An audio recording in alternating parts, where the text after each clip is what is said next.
All right, welcome. We will get started. Thank you so much for coming. We have the agenda up there. I'm going to kind of go over the format with you, and then I'll let Eric talk about how we're going to take the questions so that we make sure we hear as many voices as possible. So, Eric, do you want to do that now? Yeah. Okay. Absolutely. So,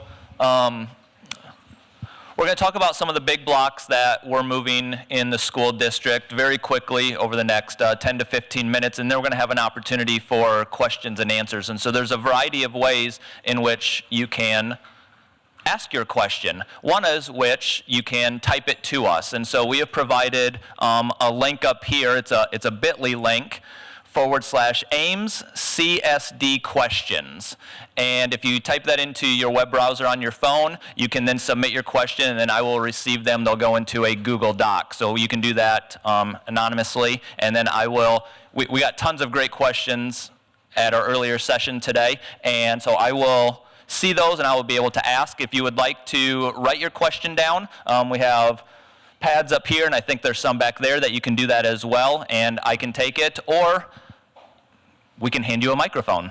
And you can do it in person. And we have already decided, based on the number of questions that we got earlier today, a lot of them that may not get answered, we are going to find ways to be able to answer them and probably post them on our website, through our social media, through some videos. So the outpouring and the questions that we got from earlier today were absolutely great, and so we want to have a chance to answer as many of them as possible. And so our goal in having multiple ways to ask the question is really for your comfort level. Some people aren't comfortable asking questions in public. We want to make sure that we give you an avenue to ask those questions as well. And then, but we'll run out of time, I'm sure, and we want to be able to answer those questions and have people be able to see the answers as well. In addition, we are recording this, and we did record the one at noon. Yep. So you can go back and look at those as well. So again, thank you so much for being here. The first round that we did was phenomenal, and we're excited to start this new process. We're going to do this every couple months, and then from this, we've already identified some focus groups that we can pull in parents to be part of. So the outcomes, I think, from just the first round alone were great. Our goal is to do nothing but be transparent. If we don't know an answer, we're going to say we're not sure. We'll look into it. So I did want to go through our purpose and priorities. I'm going to do this fairly quickly because I want to be able to have more time for questions than we did last time. So we went through a comprehensive process with the board and our administrators being our directors and our principals last year, to create our purpose. So the purpose, it says, the purpose of Ames Community School District commits to equity and access that empowers every individual to reach their full personal and educational potential. And then from that purpose, as a team, along with the school board, we created our 5 priorities. I'm not going to go through each of those because you can read them, and they're on all of our materials, and I will not be able to go through them without explaining each one. And I want to respect time and make sure you have time to ask your questions. So what we are going to do is just provide some brief overview of some key things that we have going on in the district right now. We've used the word initiatives. We don't really like that word because they're really foundational. They're not really initiatives. So we're kind of calling them blocks, some building blocks that we have going on right now as a district. We'll go through those. One of the things I did want to start with was talking about an MTSS system. So the MTSS system is the multi-tiered system of support, and high-performing districts have this system in place, and what it does is it ensures that all students have access to a universal curriculum, a universal behavior model, and a universal social-emotional learning model. And so we've really been working over pretty much the second part of last year into this year on defining that. So you'll see some curriculum changes that occurred this year.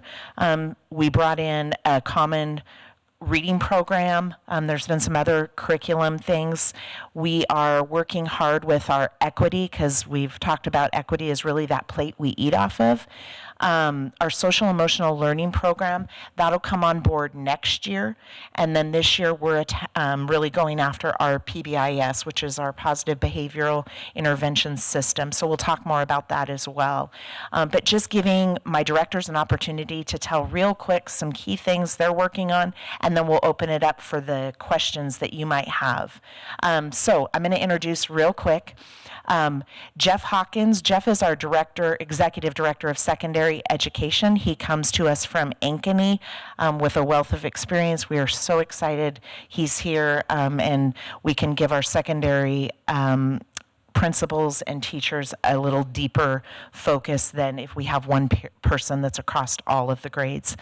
Darcy Cousins. Darcy is in her 10th year here with Ames, and she is the director of special education. Anthony Jones. Anthony is a face that's been around here a long time, but he is in a new position that we're very excited about. Anthony is in the position of equity director.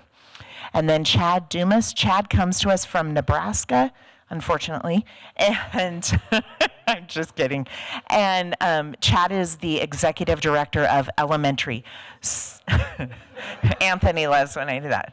So his focus is on everything elementary. And really my goal with these two positions were to be able to have a more focused effort from a district level on programs. It's really difficult to have one person oversee all of secondary, all of elementary, because they're much different in nature. But yet have a lot of alignment between the two. And so that is what we have been able to do. And then our equity coordinator position kind of is that connecting piece and works with all of our directors. So that's just a quick overview on that model, and then I'll let them kind of give some information about some of the specifics. You're up first.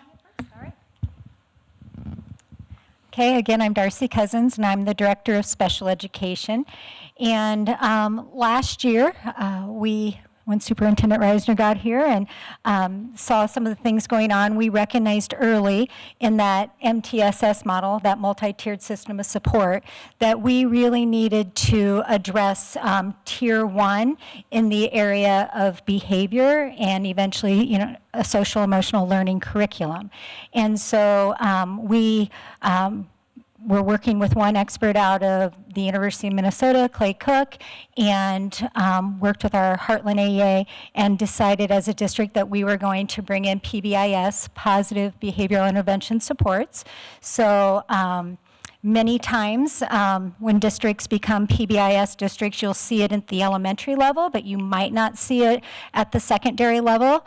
And so we're very excited that all 8 of our schools got on board, and even though they didn't all have to, they all wanted to. And so as a district, we've become a PBIS district. We started last January with Heartland AEA that has trainers who have been officially trained by PBIS. And all of us were in this room here, 8 different buildings, and the teams varied based on the building size. So we had 4 or 5 from Northwood all the way up to 12 to 15 from Ames High School here for the team. And the teams worked with Heartland AEA over 5 different training sessions from last January all the way up to August. Because in August, their last training, they had to get ready to roll their action plan out to the buildings. And one of our very first tasks as a group of it felt like 100 people, is we had to come up with the expectations. What expectations are we going to set in our schools, and are we going to teach and help children understand so that they can be successful? So as a district, we have 3 expectations that we teach. They are be responsible, be thoughtful, and be safe. And so depending on the level where those are taught, they look very different being taught at Northwood or an elementary versus the high school, but we can apply them everywhere. And so if you go in your buildings, you'll see posters, you'll see around those 3 expectations. So no matter where your children go in Ames, those will be the expectations that they will learn about. The teams rolled that out in August, along with their action plans of how to teach those. They developed lessons to teach. And then they also developed an acknowledgement system so that we can acknowledge when children are being responsible, thoughtful, and safe. And they also have worked on a process on how to respond when students are not being one of those 3 things. And that work is just going.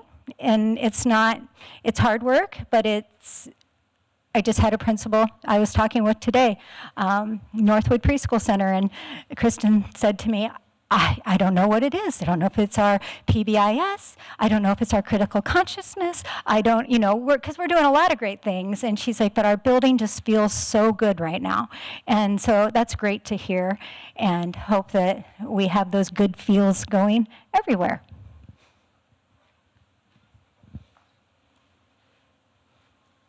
All right, good evening. As Ms. Reisner mentioned, I was born and raised in Nebraska, and the great state of Nebraska, but now I'm from the greater state of Iowa. Learning how to become a Cyclone fan, but not a Hawkeye fan, so that's a good thing. So units of study. So last year, the 2018-19 school year, the district embarked on a process to look at a variety of core curriculum materials and then engage in a process of selecting one of those. And we adopted the reading units of study, and so then have been in a process of implementing those throughout the district. And what's really important about the reading units of study or any core materials is that they are core materials that are used by all the teachers throughout the district. And in this case, this is to teach reading. So there's a core committee who is leading this work throughout the district, and we trained all staff in June, engaged in more training in August, and continue to train and support staff throughout the course of this school year. The Reading Units of Study are a research-based program out of the Teachers College of Columbia University in New York. And actually just last week, all of the learning leads at the elementary, Mary Morton and myself, were at Teachers College learning from the creators of the program about what does it look like, how do you lead this implementation, how do we support staff in that. And one of the things that we're really learning in implementing these materials is the significant shift in thinking about how we teach reading, and that reading is very much about practice and it's about feedback. Just as any skill that is to be developed. And so an analogy I think of is, for instance, learning how to play basketball and shoot the basket. The more you practice with quality feedback, the better you will get, right? I can't sit in my living room and think about playing basketball. I have to actually play basketball. And so it is with reading. I have to actually read to get better at reading, combined with that effective feedback to get better. So, the one thing I did want to also share is that we have a committee that's overseeing this, and they have a 5-year plan to ensure the implementation of these materials, because we know that with such a significant shift in teaching, it's not going to happen overnight. So we have to engage in this process as learners ourselves, as the adults in the district. So that's a little bit about reading units of study. All right, and I get to talk next. I get the opportunity to speak with you tonight. Again, my name is Jeff Hawkins. I'm the Executive Director of Secondary Education, and I get the opportunity to speak with you briefly tonight, which I joked with the afternoon crew is hard for me. One, the topic is broad, assessment, and two, I'm not brief by nature. You could have laughed there, that's okay. Anyway, I get the chance to talk with you for a few minutes about assessment. Before I outline for you kind of the assessment plan at the systems level that I want to talk with you about tonight, I want to talk with you about the idea of a balanced approach to assessment. So I like, while there's a few parts of this graphic that I don't think are perfect, what I like about this graphic is that it emphasizes that the bigger parts, those green parts of assessment, if you will, where ones where we get the highest leverage are those assessments that are closest to the classroom and closest to the learner. Those assessments that come in those little teaching moments throughout the class period where we ask questions or we get a fist to five or we get some sort of feedback, as Dr. Dumas talked about with our kids. Those day-to-day assessments, those assessments in the classrooms are our highest leverage and our highest correlate to student success.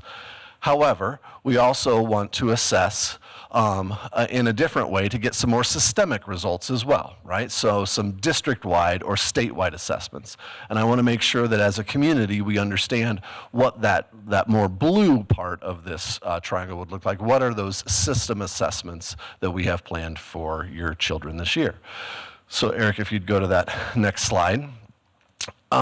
So I've tried to really kind of slim down here for you what we would call our comprehensive assessment plan, our CAP, that has been board approved for our district this year, all right? And so it kind of outlines for you the types of assessment, the math and the reading assessments, where those assessments are coming from at that grade level breakdown.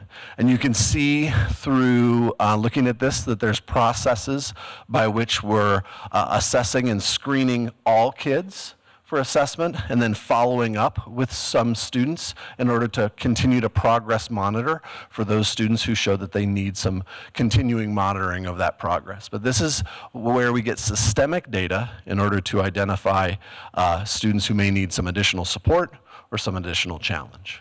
All right. Again, you can see grades 3 through 11 will still be participating in that the Iowa State Assessment of Student Progress, the ISASP. We've recently learned within about the last week and a half that we'll be getting those results back on November 4th, and by November 11th they will be no longer embargoed and we'll be able to share those with our community. And one of the things that I wanted to make sure, I'm hopeful that there is some elementary parents sitting in the crowd tonight who have a letter at home right now sharing with them the results that their children got on a on a FAST assessment that they took this fall and maybe even some MAP assessments that they took last year. I want to apologize that that letter about those MAP assessments didn't come last year. And I want to commit to you that we will not have situations where we assess your children and then not give you results for several months. So this pattern that you saw where your children took those FAST assessments and then within a few weeks you got some results around those assessments, that will be the pattern that we fall into. Those parents who are of middle school and high school age kiddos in the crowd and are thinking, well, I don't have my letter. You're right, they're being printed right now. We just had a little bit of a testing difference in that window. That window's closed, those letters are being printed and you'll have them either by the end of this week or next week. So again, maybe to wrap up the conversation about assessment and then certainly happy to take any questions about those. Broadly, there's just like going to the doctor, there's times where you go to the doctor once overall for a check. That's like those kind of district-wide and statewide assessments. They happen less frequently, but still important to the process. And then there's those more responsive, right? Like we go to the doctor when we're sick or we do little things to check our health along the progress. Those are those green parts of the triangle, right? And a balanced approach to assessment is what we want to have to make sure that all of our students are put in the best place for success.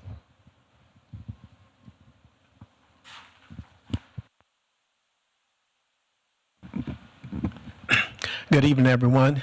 My name is Anthony Jones, and like Superintendent Reisner said earlier, that I am the Director of Equity. And I want to say thank you all for being here tonight. And as I shared earlier today with our first group, I really want to thank you for advocating for equity. And I mentioned this morning, I quoted an old African proverb that many of you may be familiar with, and it says that it takes a village to raise a child. And I've kind of picked up another version of that, is that it really takes a community to raise a school. And because of your advocacy for equity in our district, I believe your advocacy is what has allowed my position to be here. And so I want to say thank you. Your presence here tonight also shows that you are serious about what you're advocating for. And so, I want to tell you thank you. the role of equity and the work that we're doing here in Ames. And I want to think in terms of 4 Ps, and it helps me remember the work that we're doing as I'm going out and communicating to people as they have a lot of questions about, so equity director, so what is an equity director, and do we really have that many black and brown students in Ames? And so I've really been trying to develop just a phrase, and so around the 4 Ps, and you've heard two of the 4 Ps mentioned earlier, which is centered around our priorities, which we've already mentioned, that we've made a commitment to equity and access that empowers all of our learners in our district to reach their full potential. That is our purpose, right? But then we have the priorities, which is number 1 is educational equity and improvement. But I want to talk about the third one, which is our philosophy. And so usually when we talk about our purpose, districts create purpose statements and vision statements and all of those things, and then they may have something along the lines of initiatives, but we've decided to do priorities. We usually skip to the fourth P, which is practices. So how are we going to practice equity? But we really wanted to pause for a minute and really begin to drill down into our philosophy. How do we do school? How do we do school? What is the purpose of school? And so one of the areas that we really started to talk about, you've heard us mention critical consciousness, this philosophy around critical consciousness.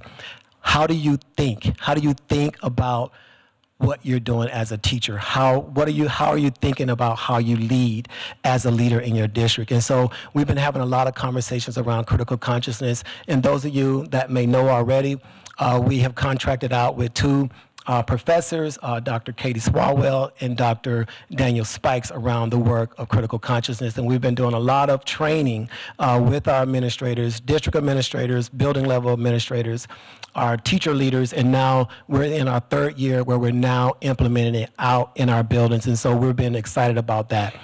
With that work, what it's caused us to do is to, like I said earlier, pause from thinking about more of a deficit mindset to fixing students and families, to looking at what we are doing as a school district. So moving away from a deficit model, deficit thinking, that the reason that disparities exist in our school is because this family is a single parent home, or they live on the south or east side of Ames, or because of a living situation, or dad is in jail, or things like that. That comes from a deficit thinking philosophy. What we're trying to move our district to is more of a critical consciousness mindset. What have we done to perpetuate inequities and disparities in our district? What have we done? How can we change our practices? How can we change our grading practices? How do we grade? How do we do discipline in our schools? And so we are pausing and having more questions about that. And so I can explain a little bit more. I really want to be able to make sure I'm providing time for you to ask questions. There are a lot of more things that I can share with you, but we really want to hear from you, and we want to be able to respond to the questions that you have specifically for me around equity. So again, thank you for being here tonight. Okay, I have the couple ways that we can do our question and answer session. I have gotten a couple questions already, which we will get to. You can write questions, but you can also let me know and I will bring the mic to you. To repeat what Superintendent Reisner said, we are videotaping this, so I want to bring the mic to you so that anyone who watches this now or later can also get the question as well. So if there is anyone who does have a question and would like to kick us off, I'd be happy to walk the mic to you. Otherwise, I can start us off as well.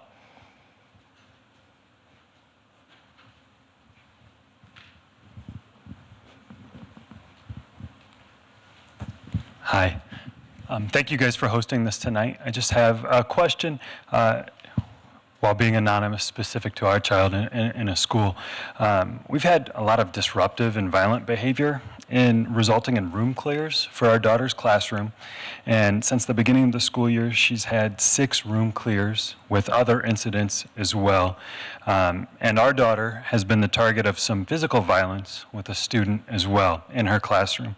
And so we've met with our child's principal. I know my wife has actually reached out and spoken to Dr. Dumas as well. And we're just wondering the steps that need to be taken, or what steps occur when a change might need to be made. When physical violence is never okay. Thank you.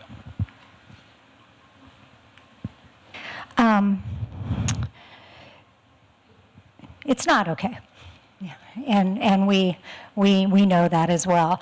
And some of these things started last year, which had led to our work around looking at the tier, how do we help the system as a whole. But we also know in that multi-tiered system of support, you have tier 1, you have tier 2, and you have tier 3. And so then we have things in place for tier 2, where we're working with individual students in small groups and providing additional instruction and working with families. And then we move into tier 3, which is a more intense service, and sometimes I'm the director of special education. Sometimes special education is that more intense. We met with a group of teams this summer from each building and led them through some learning. We call it a response team, and we worked with those response teams on how do we go to a crisis situation and how do we support everyone in that crisis situation. How do we, what person from that team is going to go in and support the classroom and help to get the students that are in the room regulated? What person is going to help support the student that's in crisis? And then who's going to then we have a process in place to meet with a team after that crisis to problem solve, to help that individual child as well. Also, as a district, we've, in identifying these concerns last year, put some additional resources in place, and those resources include, we now have a behavior interventionist in every elementary building and one at Ames Middle School. In the past, we had 2 for all of those buildings. We also hired 2 social workers that work at the elementary level and to help principals get to call on them to come help connect them with families so that they can help families find the resources that they need outside of the school system as well, because we know everything can't be solved within our walls. We hired a district level behavior strategist because we know this is a tough area and we need to provide training and guidance to those behavior interventionists, to principals and teachers as well.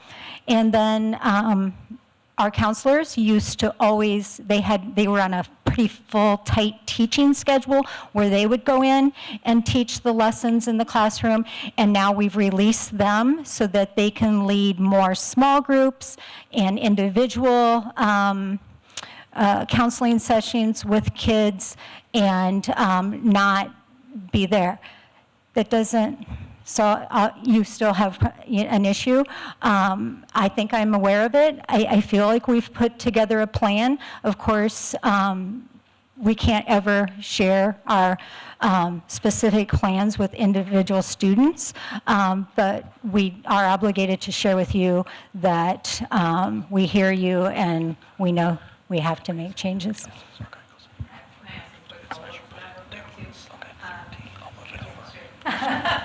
For recording purposes. A follow-up to that, sort of in the same school. What kind of support or training would there be for substitute teachers, if they were going to encounter a classroom situation where a room clear might be necessary while they're in the school? This is one of those transparent. This is one of those, yes. So great question. It has been a discussion that we had as an administrative team this year. Logistically, I'll be honest, we have not figured out how we do that. Sounds like it would be easy, should be easy. We have not done it yet. So it's a great question, a great suggestion, and something we talked about at the beginning of the year, doing some intensive training with our subs, and we just haven't done it yet. So that's the pretty transparent, honest answer there. The other thing I wanted to follow up on with the behavior issues and room clears, coming from a different state, and this is year 2, it was one of the things I noticed right away when I came in. I have never seen the number of room clears. My background is in elementary education, special education, and then I was a middle school teacher and then also a high school principal, and I've never seen the amount of room clears as I've seen here. So it caused me to begin going back to some of the core things that have to be in place. We have to have engaging curriculum. We have to have a core curriculum that engages our students, because when students are bored, they act out. And what starts as a level 1 or a tier 1 little misbehavior, quickly it goes higher and higher and higher. And that's research. I mean, any research tells you that. And so I started asking those questions. What's our universal curriculum in reading? We don't have one. We haven't had one in a long time. So teachers are having to go and find their reading materials and plan lessons without any curriculum every single day. That's unheard of in 2019 public education. So it led me to ask more systems questions around where are these gaps? What's our universal behavior expectations? What's our behavior program? We don't have one. So those are things I wish happened like that. Once we put it in, it fixes the problem, but it's going to take time for the problem to get fixed. But we are addressing those universal supports. We are going to be implementing an instructional framework next year. We're teaching the principals about it right now, and then we'll have some measures. How do you engage tough learners? How do you engage students? What do you fall back on for your strategies and your tools? I can promise you there are ways that we can address this. I will say this is a common problem, though, across the nation right now. This is not Iowa specific. This is no state specific. Every single classroom across the nation is seeing different behaviors than we've seen in the past. But what that tells us is we have to approach education differently than we did in the past. And that's not something that we can do overnight. We have to build that with our teachers, getting them to a different place sometimes. And then we also have to recognize there are times that students might not belong in the classroom.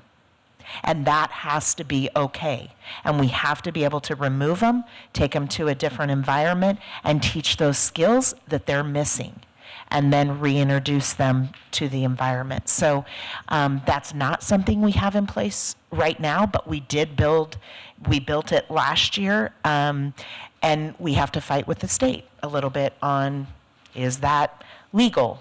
Are we secluding a student or students? And so those things are being, we're winning some of those battles, and we're really working at that. I hear you. I'm so sorry that that's happening. I'm hoping it's less this year than it was last year.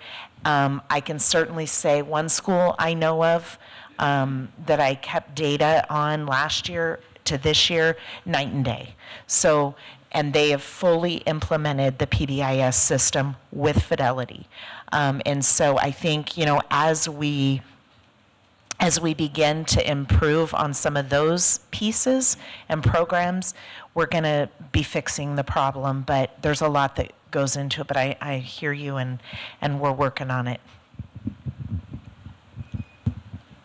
I just wanted to, since we've referred a few times to an MTSS system, I just didn't want to make assumptions. Oftentimes, MTSS is referred to as a triangle, and so we have a very basic graphic here I won't spend a lot of time because I want to really value your time for questions, but we've referred to it 2 or 3 times in the presentation, the idea that whether we're talking about academic instruction or behavior instruction, there's a core, there's a foundational level that we just believe is quality instruction that every child gets and has access to. And then as our data, whether that's behavior data or academic data, suggests that intervention is needed, right? As we move up that triangle, then we start using that data to be responsive to either to have some targeted intervention or some intensive intervention. So when we refer to that MTSS system, that's maybe a visual that can maybe help anchor some of our thinking in what that means. And thank you for that question. It did come up, excuse me, at noon today as well, and we've also received some questions about it via text. So thank you for asking that. What opportunities do parents have to participate in critical consciousness conversations? We didn't get that one at noon. No, we did. That is a great idea. And so I thank you for that question. And that's one of the things that we have had discussions around. We haven't figured out how to do it. So look at the current model that we're using today. So we've had to provide 2 opportunities to have this community listen and learn session. So we have to be creative as far as making sure that the time that we provide for critical consciousness training is equitable. I'm going to use that word, which means that we are considering all of our community members and not just a certain family or community population. And so one of the things that we talked about last year, there was some sessions that we took, a few teachers that signed up for, that was presented by Dr. Luke Wood from UCLA. And there were some pre-recorded conversations around equity. And so what we did was we provided a time here at the district office, and we all watched the video recordings, and then we had discussions around the discussions. But one of the things that we were trying to figure out during that time is how to provide that same opportunity for learning while providing a I don't want to say safe space for teachers to kind of talk about their concerns and ask questions, but also have a simultaneously space for parents to also have those learnings at the same time. And so we couldn't figure out the logistics as far as space. So we kind of threw out the idea of having one here at the district office and then another host site at the middle school, because that is another larger space that can hold a larger number of people. And so we haven't worked out the details for that. I did mention earlier that this is our last year working with Dr. Spikes and Dr. Swalwell, and so they're kind of cutting off the umbilical cord from us, and they're pushing us out of the nest to kind of lead this work on our own, and that's going to be one of my responsibilities. And so I appreciate that question, because now I need to start working with our director of technology, as well as our communication director, as well as our facility director, to kind of create that space to be able to do some dual learning with our staff as well as with our community members. So thank you for that question.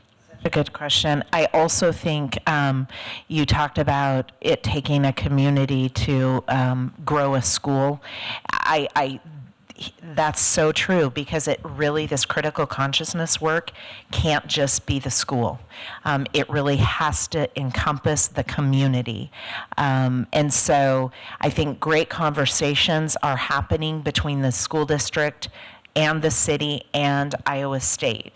And so hopefully we can have some opportunities, but it's a community-wide effort that I think we all know needs to be expanded, but the safe space and how logistically to make that happen, I think, is where we're at. Can provide an opportunity if anyone has. Yep. Thank you. Kind of switching gears a little bit, my question is regarding school start times. I'm the parent of 17-year-olds, and I'm sure everyone knows that there's a plethora of research indicating that mental and physical health is improved by adolescents starting later versus elementary school starting earlier. And so I'm wondering, you're nodding, if you've looked at this, what your thoughts are on that, if that's a possibility for Ames, disregarding just the convenience of the buses and so on? Yes, they're laughing, and I'm sure. I've been beating this drum, I think this week very intensely. Yes, we are definitely looking at that. Our kids are tired. I mean, we had the conversation today again, I think. Well, I'm tired too, but doesn't count. But I mean, our kids are tired. We expect a lot. It really hit me when I was coming back from a conference last week on a Thursday night, and I got in, I think, like at 1 a.m. Somebody on the bus, we rode a bus back, somebody on the bus mentioned, imagine our high school kids that do this maybe a couple times a week for athletic events, or we have kids that are working until late at night and then they go home and do homework. And I just sat there thinking, I cannot imagine doing that. So yes, and then the research behind it is clear, it's there. So that's a discussion we are most definitely having. It's really timely as we work on our calendar for next year, because we're required to have a certain number of hours. So that's what's really kind of up the ante right now, is that we have to get our calendar out and we have to make sure we have enough hours and all of that. So we're having discussions around it, and I hear you and know that we are looking at that.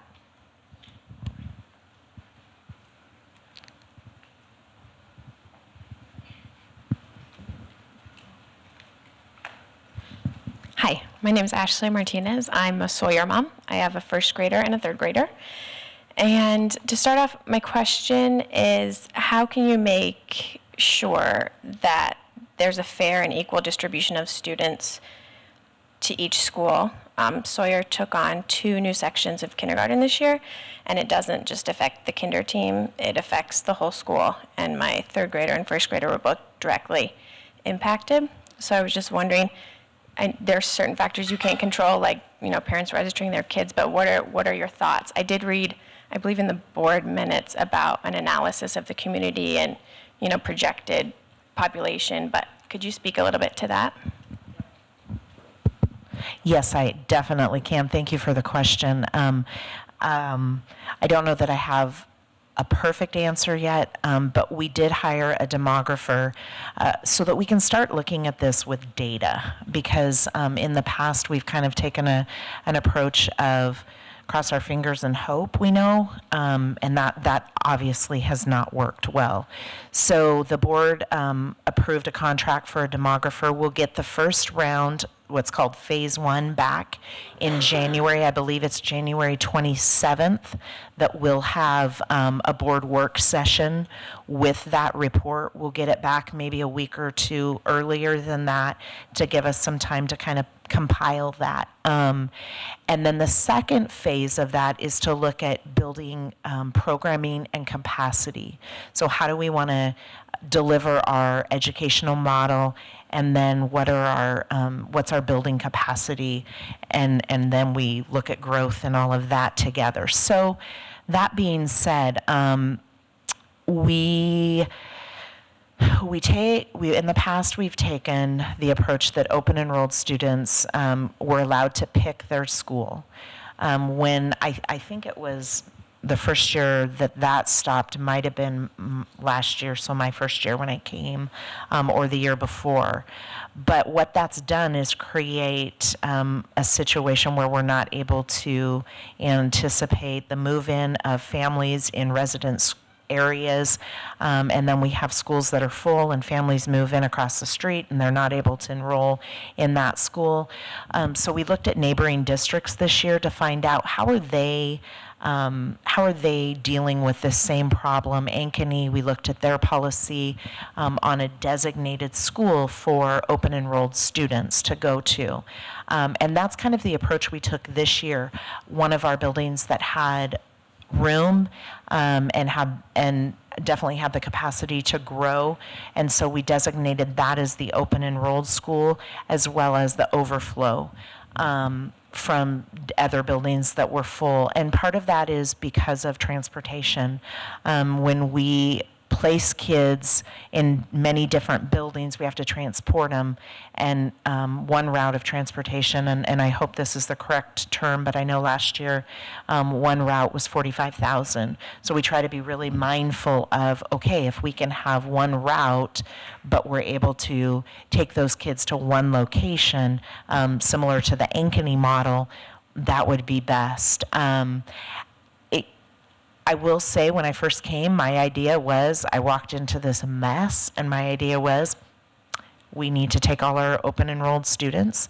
We need to kind of put them in kind of this waiting mode, and then we need to assign our in-district students to their home schools.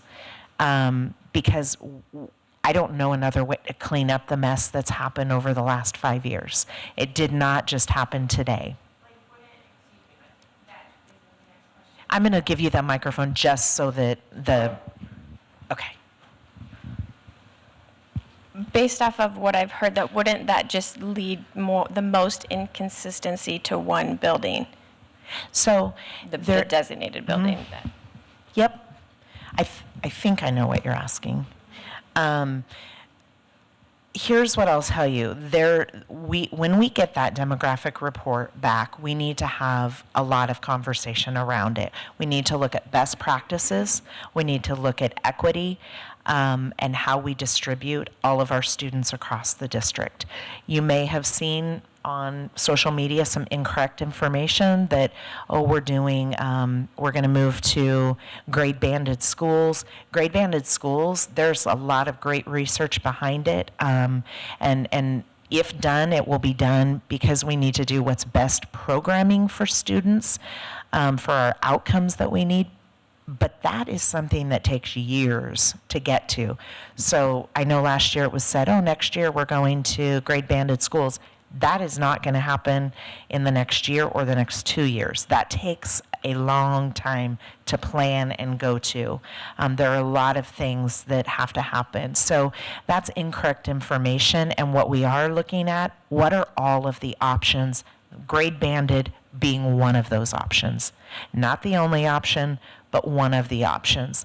I will say the research behind it shows there's some equity reasons why that is a really good model. There's also programming reasons because you have teachers who are able to specialize, but there's other models out there. So we're in the process of looking at all of those models and using data to really drive those decisions. Is it okay if I?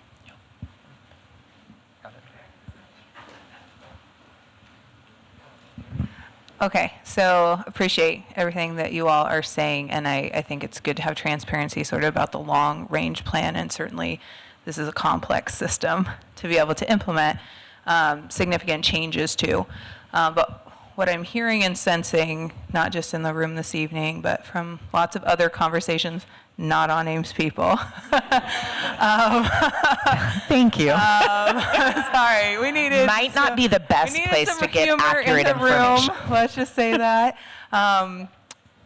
Folks are dealing with stuff right now, and folks are seeing their kiddos be impacted now. And so my question, and perhaps one that you can't answer as a group here, is who should those folks be looking to for support? And as they look to the school district as sort of leaders and informing that, what would you all say? Like, I think there's multiple sources of support in our community, but I do think a lot of folks are looking to you all to frame, okay, I'm invested, I'm seeing this happen with my kid, I'm seeing this happen with my school, I would like to get some help with that, right? And so I think in some ways the help is coming as sort of a frustrating narrative, which I know you know. Yeah. But so what about now, right? How does a family weigh out the decisions of immediate impact, a desire for equity, as well, an investment in equity, and in participation in our schools. But what do I do when my kiddo is having A, B, and C happen? So that's what I'm sensing. I'm just wondering. And we're what not you all would talking, and say. just, I want to make sure I'm clear, we're not talking enrollment right now. We're talking, I'm in school B, and It is not going well, and okay. So I will say help is coming, but help is there now. We have added behavior interventionists at every school. We have 2 additional positions that are social worker positions this year. We need to give you that information. We need to give you the behavior intervention information if you're not getting, but I would recommend first start with the principal. If that's not working, then yes, you need to come to the executive director in charge of that grade level. So start with the principal, but help is there. I don't want this narrative to go, we budgeted a lot of money for resources at the building this year that were not there in the past. We took our counselors out of classroom rotations so they are available to do problem solving and intervention with students, and we have those behavior interventionists, we have social workers, so there is help, there are people there. What isn't there that I wish was there this year was it just left my mind. Our crisis intervention, mental health, licensed mental health workers. My hope had been that this year we would have those in place. There's a huge shortage of those people. We are not in a position to be able to do therapy with students. That's not the public schools realm, and we won't do that. What our social workers are able to do is connect resources, so they're able to get students to the agencies they need to get to. But ultimately, the model that is just most effective is having that mental health support at the school so that students, you break down that barrier of transportation, of appointments, of all of those things. But for you as a parent, if things are not going well, we need you to reach out to the principal, and if that hasn't gone where it needs to go, then you've got a team of people here that you can reach out to. Any one of these people you can reach out to. If you're not getting responses from people, please let me know. Does that answer that question? Kind of. On enrollment, there was a question about a hard limit of 22 students in kindergarten. And if we could speak to that. So when I interviewed for this position a year or 2 years ago, however long it's been, one of class size is important to me. I was an elementary teacher. Elementary class size is important to me. And we have to have a systematic approach to it. You can't lower class size across the board. You have to start somewhere. Research shows the best place to start is kindergarten. So we, this year, did a cap of 22 kids so that we did not have 28 kids in a kindergarten class anymore. That's not effective. I had heard it loud and clear from our teachers that our elementary class size needs to be lowered. And so that's where we're headed. So it's a 3-year plan to look at lowering class size. As a result, when you lower class size, the building gets full quicker. I mean, that is the impact. So you can't have both. And so the buildings will get full quicker. That's just the way the math works out. But I'm committed to lowering elementary class size. And I want to be able to respond because, Autumn, yeah. I want to be able to respond again to your question because, again, it goes back to a question that Eric asked about, so when can parents have critical consciousness training? And I'm still circulating that in my mind. So, man, so that is powerful. So I want to make sure that I begin to plan on that quickly. The reason I say that is because one of the things that we have to do as a district and as a community is to be able to get a common definition about what we mean about equity. And as I mentioned this morning to our afternoon group, is that, I've seen equity tossed around a lot lately. And it kind of reminded me, and I shared this with them this morning, it kind of reminded me of kind of working with elementary kids. And those of you, I see some elementary folks in here, or those of you who have multiple smaller kids, when one gets a boo-boo, and one of the kids come up and say, I got a boo-boo on my elbow. And then guess what happens? The other kid comes and say, well, I got a boo-boo too. And they show you the other elbow or knee, and the scratch is old, but they're definitely advocating that they have a boo-boo to get the attention. And so to me, I want to make sure that when we look at equity, it's not about what's just for me and my child, but we're thinking about a systemic change. And in order to have systemic change, when we're talking about equity and access, some of us will have to get used to moving over a little bit and let some other people sit down. And just because you move over a little bit, it does not mean that you have lost something or something that has been taken away from your child. I'll give you an example. And again, I want to be transparent, so this may be some Ames people info. But we changed the way we implemented summer school this past summer. And it wasn't pretty, it was messy. But what we did, we have a program that is called Super Summer, which is basically provided for ELP students and families. But at the same time, we also had a summer school program. ELP is Extended Learning Talented and Gifted program. But we also had a summer school program, which is basically provided for ALP, Alternative Learning students, or our success students, students who struggle in reading and math. We decided to bring those two programs together because we were seeing inequities in the fact that we have one group of students who are only getting more of that drill, kill, skill type of time and learning. So it's more like that everyday boring school stuff, right? They're focusing on things that they're already struggling on, right? But then we have this other program where it's like this fun and exciting. They have robotics coming in. They got the cooking class and they're learning about reading.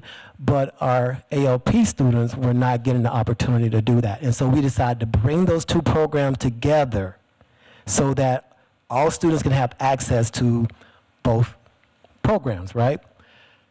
Would you believe that we did have parents who were upset that we brought the two programs together because they felt like the Super Summer program was no longer like it used to be, right? So it was something being taken from their child. Real story. And so when we think about equity, I want to make sure that when we are advocating, I want you to know what we are really trying to do is if we're going to make a change, especially toward equity, we want it to be systemic, okay? We wanted to make sure that it is providing access for all of our students, okay? Yep.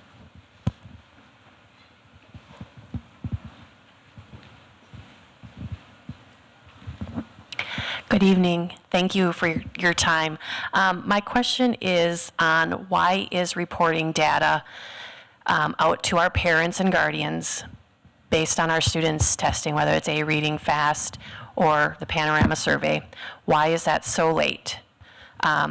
Example, just, yes, the mapping, there's been a lot of mail coming to our mailbox, but I think what's concerning, and this is probably for a lot of parents, is those fall benchmarks are done, and then we're hearing it from our students, oh, and by the way, now my schedule's changed, I'm being pulled for success, or this is this, and parents do not have the information in hand to understand why that's happening.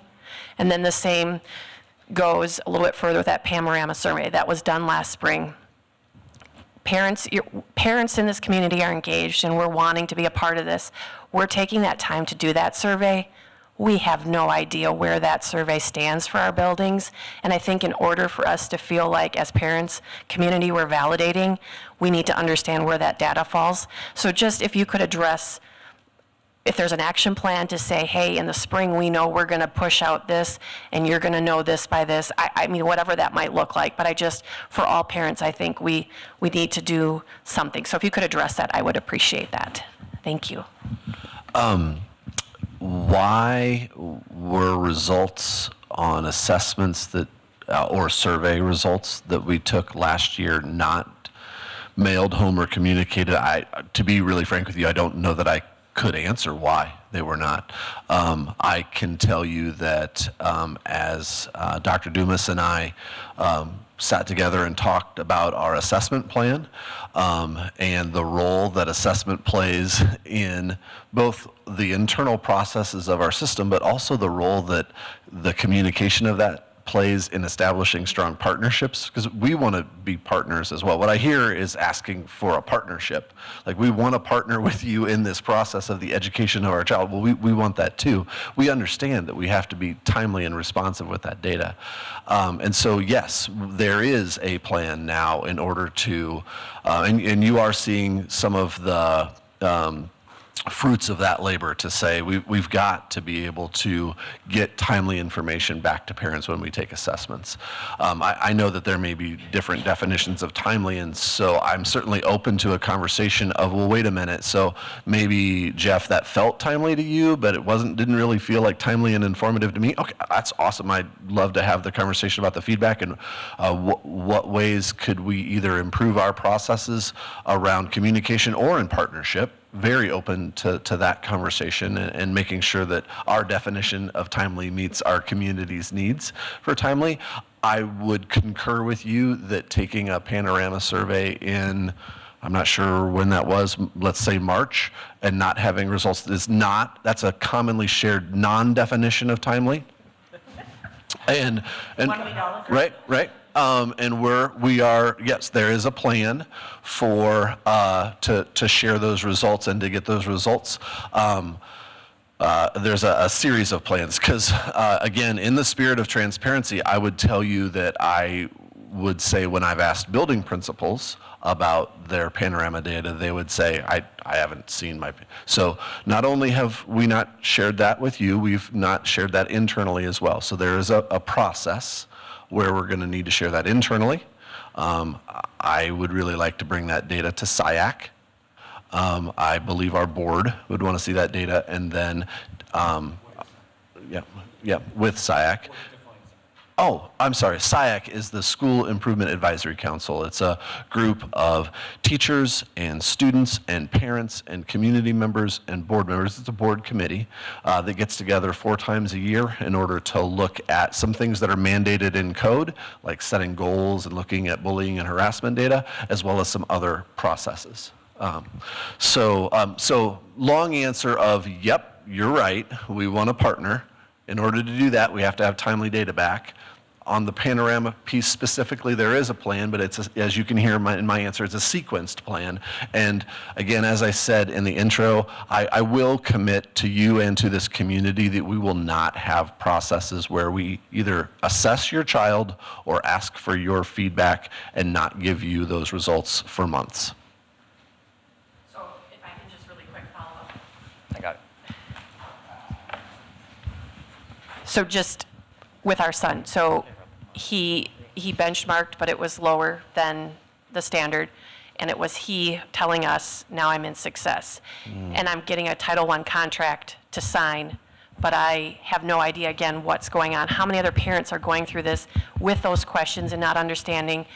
And then finally that data is given and sent to the mail from our building with another form saying, please sign off on this. So like teachers should have informed us, somebody should have informed us.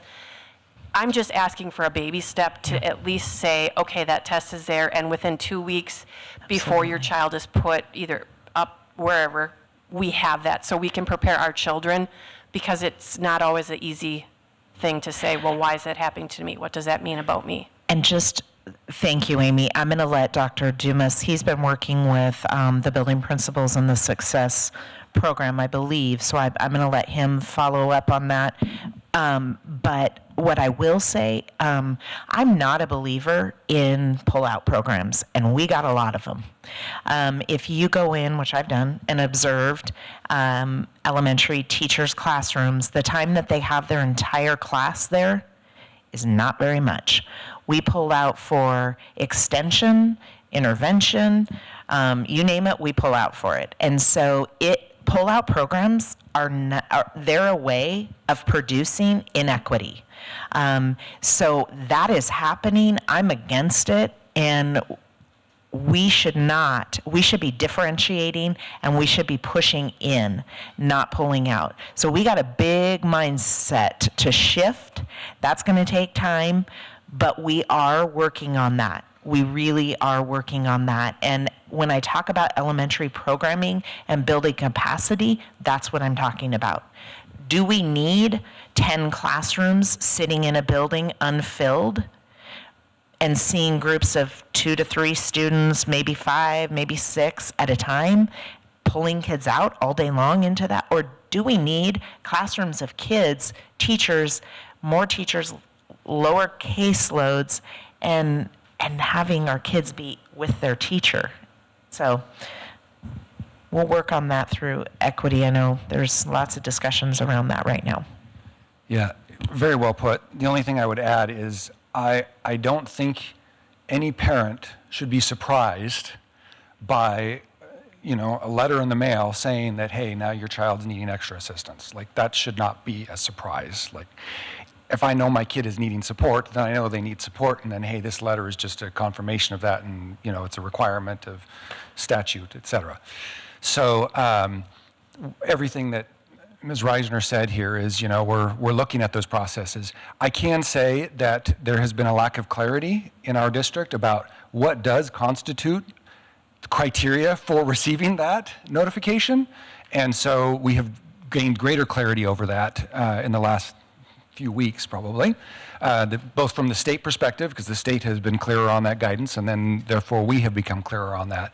So for that reason, there probably were some kiddos who this would have been a surprise. I don't believe that should happen in general, and we'll work to make sure that doesn't happen as much as possible. I don't know if that will ever be eliminated, but as a parent, whether or not your kid is struggling.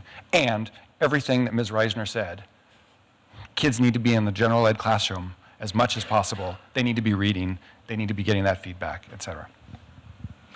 I do have a concluding question, but before we get to that, I wanted to thank everyone for coming out. This was much overdue, and there will be more of these opportunities. I know that we've already talked about that since the noon session. The engagement and the attendance and the level of questions that we've received, I think, I can say personally has energized me, but I think I will speak for everyone up here that it has energized all of us, and so it is much needed.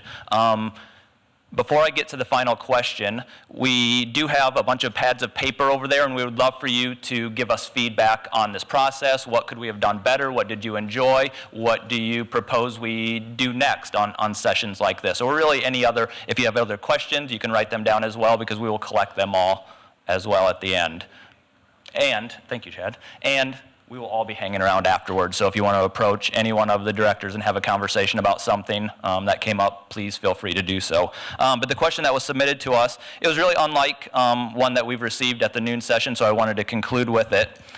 Given all of the changes going on in the district, sometimes things feel confusing and worrying. How can we react as a community to help support the district through these changes? And maybe each of us could answer. I love that question because I feel that you want to make change quickly for these reasons. Everything I'm hearing tonight, I want to just be able to snap my fingers. I know what we need to do. I want to be able to just do it and have it be done and ready to go by tomorrow. I wish I could do that. I'm learning that isn't quite the way it happens. So I really do understand that and want us to move in a really fast pace, but also know that when I do that, I have people that feel overwhelmed and confused. And so I hope that by having clear district priorities where some of these items live, that helps. At our school board meetings, we identify all of our topics to these. So if you look on our school board agenda, you'll see a number by it. That's the priority number, and we're really trying to live within our priorities and what we've set, because there's a lot of different directions we could go, but we want to make sure that we're streamlining and that we're being fiscally responsible. But at the end of the day, the important part for me is that kid who's in that classroom. And so my focus is on doing everything we possibly can to make the experience for our students better. And so I think that one thing is the communication piece with the community. We've identified that I don't know that that's ever been really strong. I don't know that we'll ever get to this, like, we're there, we've arrived. I think we can always do better with that, but I think we definitely can do a whole lot better than we've done. So more of these sessions, more focus groups, whatever we can do to help clear up confusion directly from us, the leaders. So that's what I would say. The only thing I would add to those comments, first of all, thank you for the question, how do we partner and support the schools through this change? I love where that, and I so appreciate your time here tonight to show that desire for partnership and communication. I would concur around the ideas of open communication. I think it's helpful, right, always when we approach situations with positive presuppositions. Oh, this person wants to meet with me. I bet we're going to have a great conversation, and I'm going to meet with this person, and I bet they really have the best interests of my child in their heart, right? So those positive presuppositions are always good. The only thing I would add, again, is a reminder about that idea of first and second order change. So first order changes are those things like when maybe I learn that we're going to have meatloaf instead of ribs for dinner. Like, I may not love that, but it's I can handle it. It's kind of that change that just occurs, right? It doesn't rock my world, right? But like, hey, we're gonna up and move to another state. That would be a second order change for me. That would be a big, like, whoo, that would rock my world. And so I would remind us as a community that when we talk about, man, there's a lot of things going on, with as broad of a community as we have, both in needs and experiences, we're gonna have some community members that are gonna hear about a change and feel like it's about time. Thank goodness. That is awesome. I'm so excited about that. I wanted meatloaf, right? And then there's gonna be some people here who hear that exact same change, and they hear, we're moving where? Right? So what is first order change for one person is not first order change for every person. And so as we move through this in communication and in partnership, if we really want to help, we increase those things so that as we approach second order change, we can help each other through that. Because some of those changes may be rocky for some folks. They may still very much be in the best interest of our children, but they may be rocky for folks. And just being cognizant of the fact that the change that's important and easy for you may be really difficult for somebody else is a way that we can stay kind of helping each other through the process. In special ed world, and I also oversee 504, which is under the American Disabilities Act, we live in a confidential, complicated world. And though we want you to start with your building principles, I feel like I welcome those phone calls when you don't understand or those emails to give you a call. So I think we work together best when we communicate well with each other. And I do have positive thoughts about those. I don't dread calling any of you back. I just pick up the phone and hope that so I think just really working with us, and it doesn't have to be when we're in crisis. It can be when we feel like we're working our way to crisis or we've worked our way out of one. Just love to talk with anybody who wants to meet or call. And it's interesting that Dr. Hawkins talked about change, because that's the first thing that popped in my mind. On my board, I have a quote because it's reminding me about some things, is that, and I think it's a Stephen Covey quote, that change happens at the speed of trust. Change happens at the speed of trust. And so I'm not going to automatically ask you to trust us, right? Because there's a relationship that is needed in that. But I will also add to the fact that these agreements that we have as we're doing work around critical consciousness, and one of the things that pop in my mind specifically around trust is to get comfortable being uncomfortable. When you are uncomfortable, lean in a little bit more. Okay, so if there are some changes or newness happening, lean in a little bit more. When you're feeling uncomfortable, like, this feels funny, lean in a little bit more. What I mean by lean in a little bit more, ask questions. Make sure you're coming and talking to us so we can build that relationship, so we can increase trust. But also, what I'm learning, especially if we are used to, especially Ames, and I can speak about Ames because I've been here since 2005. Well, I came in 1992. Okay, I'm getting depressed now. No. But what I've learned about this district is that we like to have things tied up in a neat little bow. And I can only talk about my experience being in Ames. We like things to be clean, cut, pretty. We want it to be wrapped up in a little bit, a tight little bow. But what I've learned through this work is that we have to get used to accepting non-closure, expecting non-closure, and accepting non-closure. There are some things that we won't be able to fix in our lifetime, right? Because these things have been happening, like I said earlier, way before we were even thought about. And so there are some things that we won't be able to wrap up in a tight little bow. When you're feeling that, lean in. Come up and ask questions. Develop that relationship with us. And also, I want to clean this up. I don't want you just to come and ask questions of us, but we will provide more opportunities. And so, Superintendent Reisner, I thank you for this because we want to be able to come to you and be vulnerable, be open and honest so you can ask us tough questions. Because again, if we're being open and honest to you, then I believe that's going to increase that relationship of trust. And I believe change will be just a tad bit more comfortable. The last word. So in my leadership, I rely a lot on the work of a gentleman named Deming.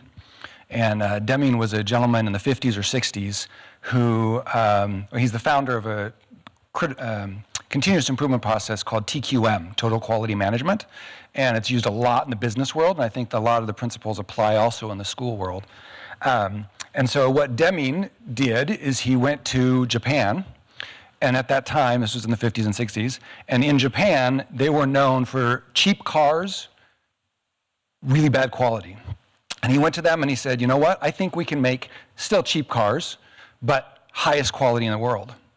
And he did. He first went to the manufacturers in Michigan, American manufacturers, and said, no, it can't be done. In order to have higher quality cars, you have to spend more money. And Deming said, no, you don't. You can make better quality if you focus on systems. And he said that 97%, he had a specific number, 97% of the problems in any organization are due to the system. 3% are due to the people. So you might have a few people here and there, right? I mean, one out of what? What is that? 1 out of 40-ish? That there's a problem there, and they need to be helped to find a new career path. But 97% of the problems are the result of the system. And so I think about that in my own work, and this question, how do we react as a community? Deming talked about how in Japan, where he worked, they ask, when there's a problem, they ask, what is the problem? And in the US, we ask, who is the problem? And so what I would encourage us to do as we're thinking about change, not go to that default reaction that we have as Americans, who's the problem, who needs to be this, that, or the other, but instead think about what is the problem, what are the systems that are creating this problem, and I think that's what we're trying to think about and would appreciate that assistance and support. Not to say that there's some who's that need to be dealt with. Unfortunately, because of personnel issues, you don't know who those who's are, and we can't say, but the what's are what we can be thinking about.